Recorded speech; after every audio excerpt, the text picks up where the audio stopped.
Okay, तो अब हमारे पास जो है वो रीनल का पोर्शन है। रीनल का पोर्शन भी जो है वो आप यहाँ से फिरदौस से कर सकते हैं, ठीक है।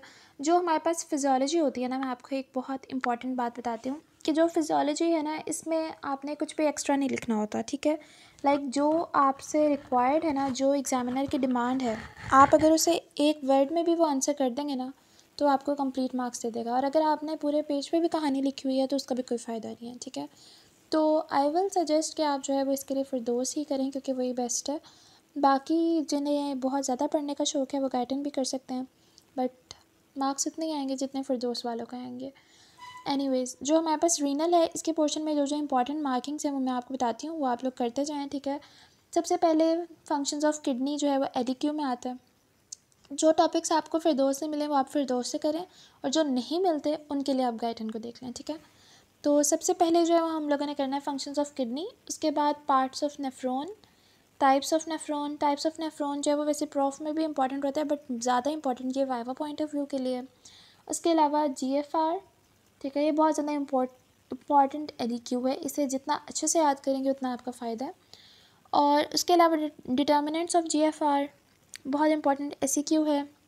और अगर आप गाइटन में पेज नंबर, जिनका ओल्ड एडिशन है, ठीक है, उनके लिए पेज नंबर 333, 334, 335, यहाँ पे जितने यहाँ तक LEQs आ रहे हैं ना, उसके मेन पॉइंट्स को आप लोगों ने जो है ना वो देख लेना है, ठीक है, नोट डाउन कर लें और वो आपके माइंड में होने चाहिए।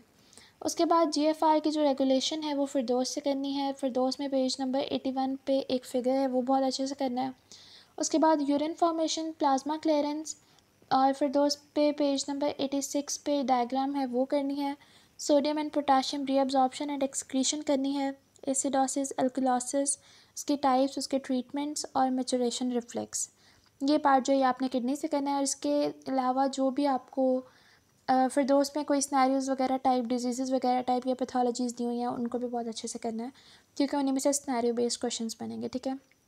उसके बाद जो रिप्रोडक्शन वाला पोर्शन है, ये भी आप लोग जो है वो फिरदौस से कर सकते हैं। और अगर फिरदौस से कुछ नहीं मिलता तो उसके लिए जो है ना वो आप जा सकते हैं गाइटन पे। गाइटन में सिर्फ जो है वो टेस्टोस्टेरोन का टॉपिक आपको मिल जाएगा। उसके अलावा लाइक एक दो टॉपिक्स हैं जो आपको गाइडन से करने पड़ेंगे, बाकी यहाँ से भी कवर हो जाएंगे। तो रिप्रोडक्शन में से बहुत माइनर सा आता है। तो इसमें सबसे पहले जो है वो स्पर्मेटोजेनेसिस, उसके बाद action of testosterone, male infertility, ovarian cycle, action of oestrogen, action of progesterone, menstrual cycle. और उसके अलावा एक होता है कैपेसिटेशन टॉपिक। ये जो कैपेसिटेशन है ना, ये आपको गाइडन में ही मिलेगा, तो इसको कैपेसिटेशन को तो आपने घोल के पी लेना है। ये बहुत इंपॉर्टेंट टॉपिक है, इसको स्किप नहीं करना है, ये हमेशा एवरी ईयर जो है ना वो रिपीट होता है। तो that was all about physiology. 5 portion होते हैं, 5 के 5 की मार्किंग्स कंप्लीट हो गई हैं, तो इनको आप लोग मार्क कर लें। और फिज़ियो के लिए एक्सटेंडेड बुक्स की तरफ जाने की ज़रूरत नहीं है, ज़्यादा कोशिश करें कि आप इसको फिरदौस से ही कवर करें। जो फिरदौस से नहीं होता उसको इंटरनेट से कर लें। गाइडन से जितना दूर रहेंगे उतना इस लेवल पे, इस स्टेज पे जो है ना वो आपके लिए फ़ायदा है। So okay, that was all about physiology. अब नेक्स्ट सब्जेक्ट का मैं बताती हूँ।